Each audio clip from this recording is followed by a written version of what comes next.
This video is entitled Art and Spirituality. Art and Spirituality.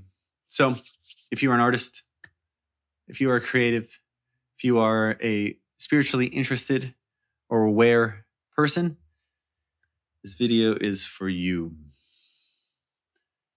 I see these two subjects like a beautiful Venn diagram where 99.9% is shared in the middle.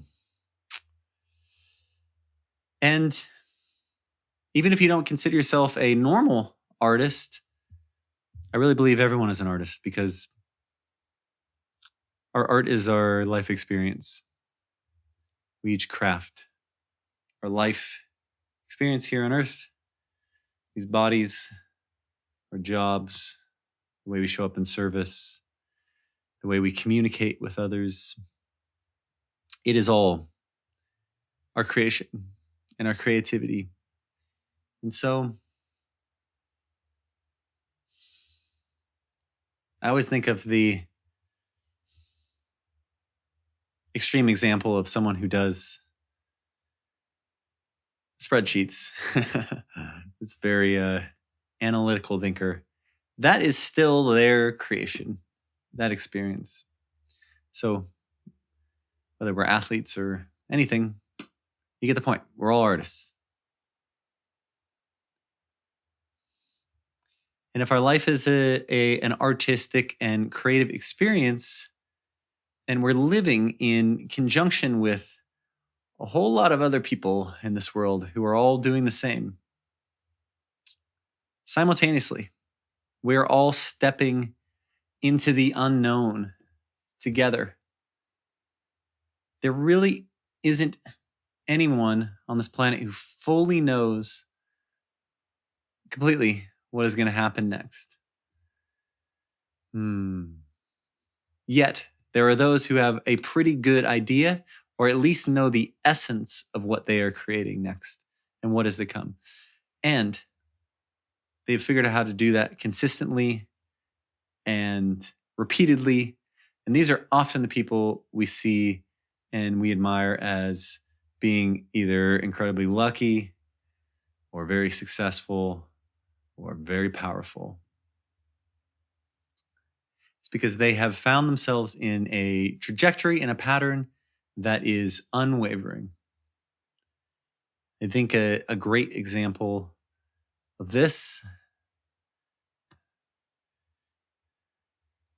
and also including how divisive he is the current president of the United States, who completely lives in his own reality and is so good at creating his own reality that, well, a lot of us have found ourselves in it as well. So that is one extreme example. And I also want to say that whether you think very positively or negatively about that person, there is also another person that you would feel either positively or negatively about. So the point is that especially when we are stubborn about creating our own reality, it is polarizing because we don't live in a homogenous world. We don't live in a homogenous reality. And thankfully so. Because if we did, there would be nothing to explore. There'd be no variety. There'd be no growth. There'd be nothing to learn. There'd be nothing to do. There would just, it would be super boring. Would it be super safe? Sure. But it would be super boring. And there would be no life. There'd be no experience. And so I think this is an encouragement to you that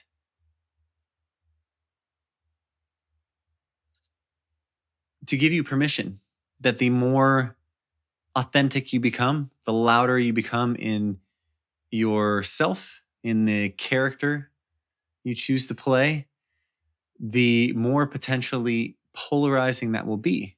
Well, we'll talk about the flip side. What is the opposite of that? We could say like people pleasing, staying small, not being, not wanting to assert anything.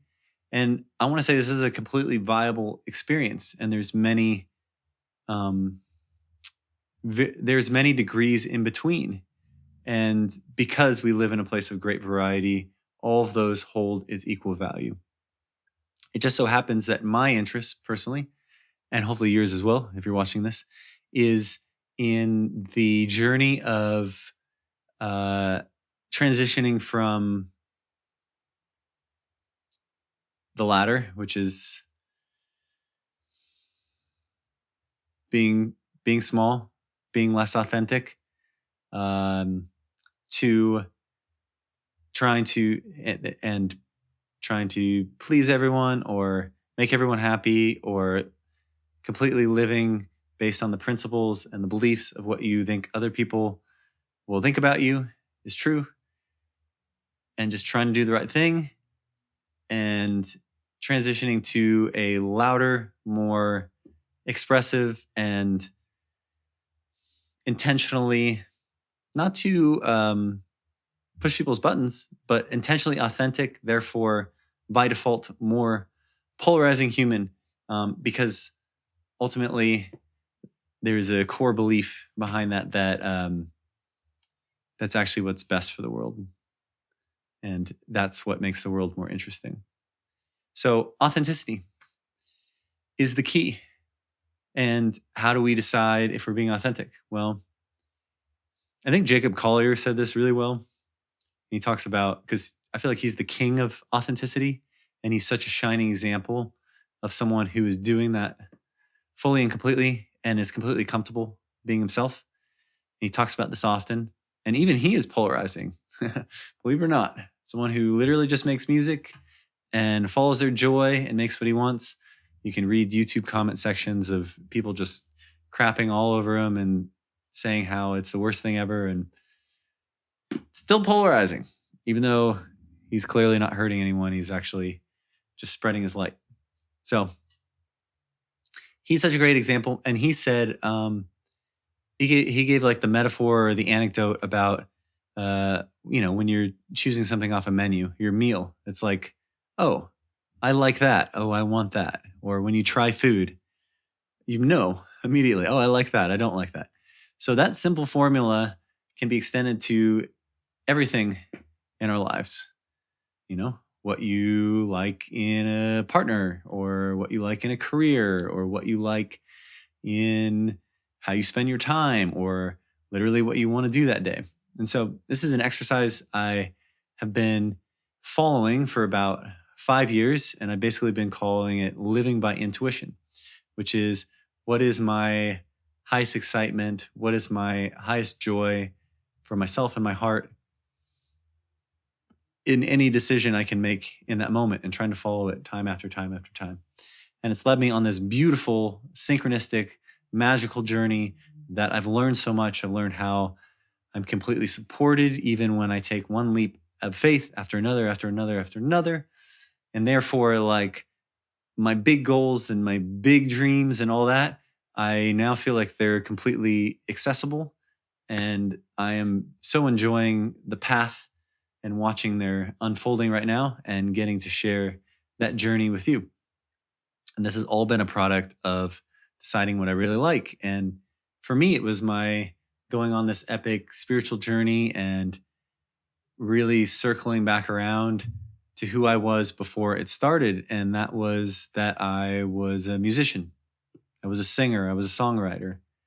But I don't think I ever really identified truly as an artist, even though that's what I was trying to do. And so it's a willingness now, and the ability in which to fully realize the character that I wanted to play before I had an awakening, and reinserting myself back into it in a way that is quite enjoyable, still challenging, um, but now I know I can do it uh, fully and completely and deeply, without the trepidation of the past. And it warms my heart to do that. And I know that both my sharing of words, but also my sharing of art and my expression is something that can inspire other people to do the same. And it really is like a beautiful game of telephone, because I send the message and then they will send a message, but their message will be different, a little bit different than mine. And whatever I receive, the same. And so we're all here to inspire each other. It basically gives us something to do that is beautiful and enjoyable and loving and kind. And I found that the biggest block on my journey has been beliefs. And beliefs I consider to be the hallways of reality. They create the limitations of our experience and our identities. And belief is just a word, but I'm using it to represent the energy and the mechanism that creates the experience that we have. And it does so well that it seems to be factual, infallibly true. We live inside of them, and they were perfectly reflected back at us. And so they both can keep us safe.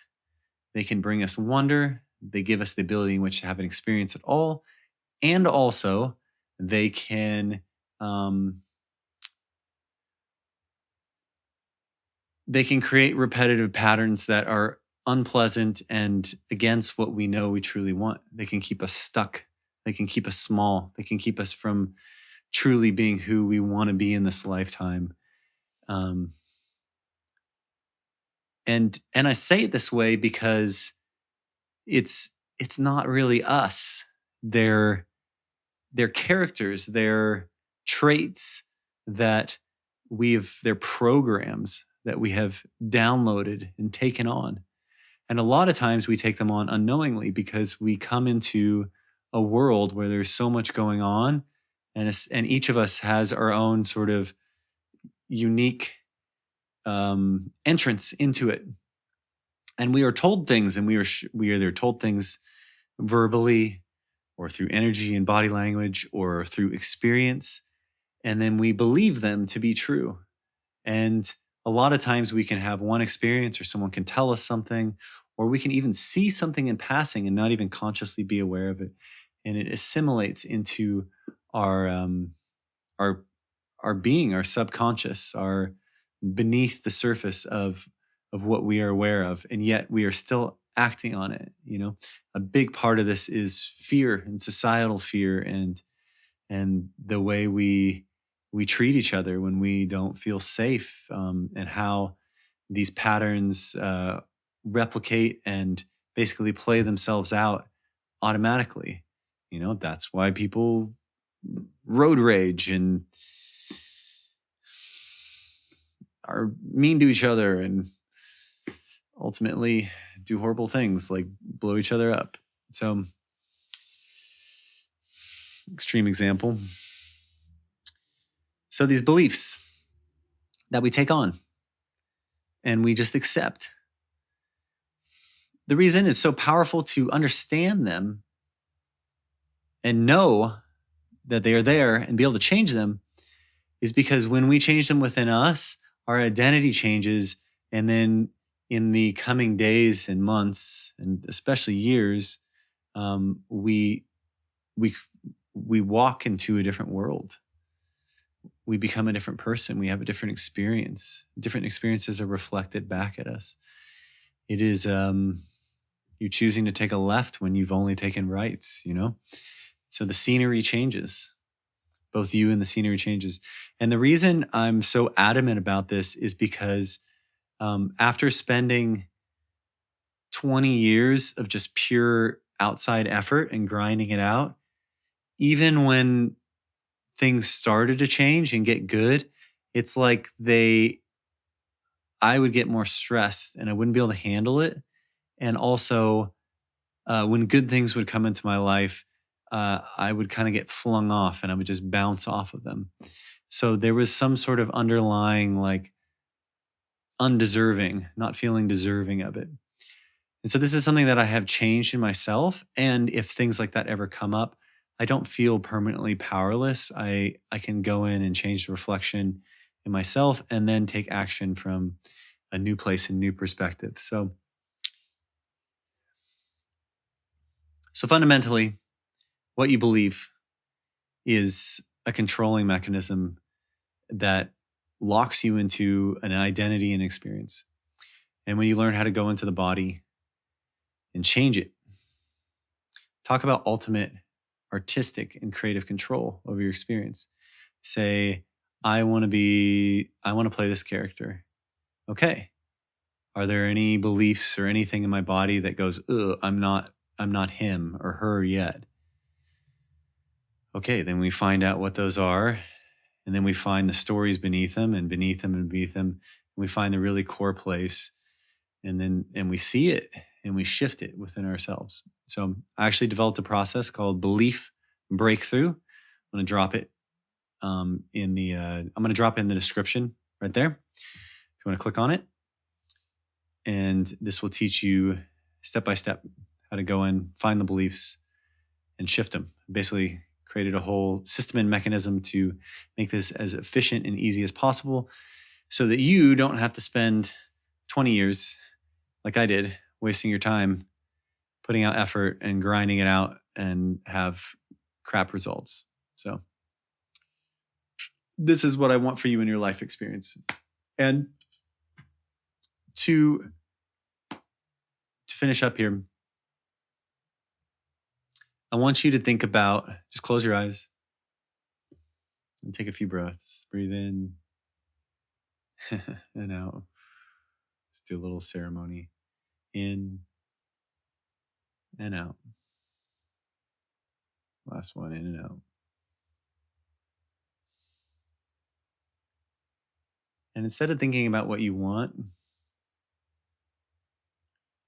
I just want you to imagine a general version of yourself that feels really complete and whole, and is like, wow, I've really created everything I wanted to create, and I feel totally whole, and I'm excited to create more. And imagine that version of you sitting next to you, to your right. And just see them and feel their presence, how it feels really strong. It's like there's another person, another body there. And their energy is really comforting, really grounding, but it's not still. It's like pulsing, flowing. And I want you to slowly merge with that version of you. Imagine them coming in from your right side and you going into them. Again, like this Venn diagram.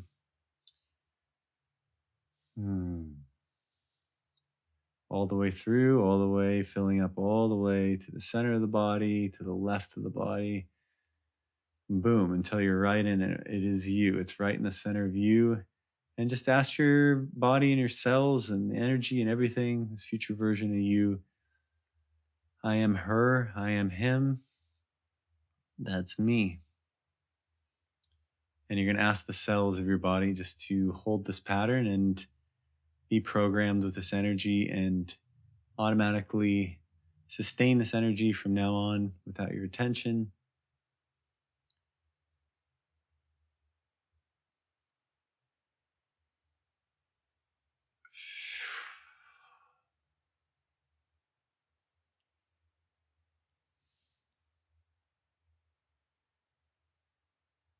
And then just be totally present and be thankful, but not for anything outside of yourself. Just be thankful for you and your experience that you're having right now.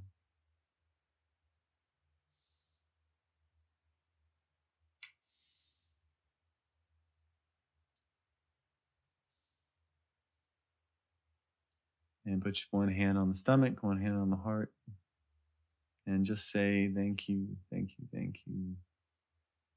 Give it a little rub. Coming back to your body. Just a very short one. I want to say peace and love and blessings to you. If you want to learn the whole belief breakthrough, just click the link below. Or if you're interested in doing a session, I'll also leave a link for that as well. Bye-bye for now.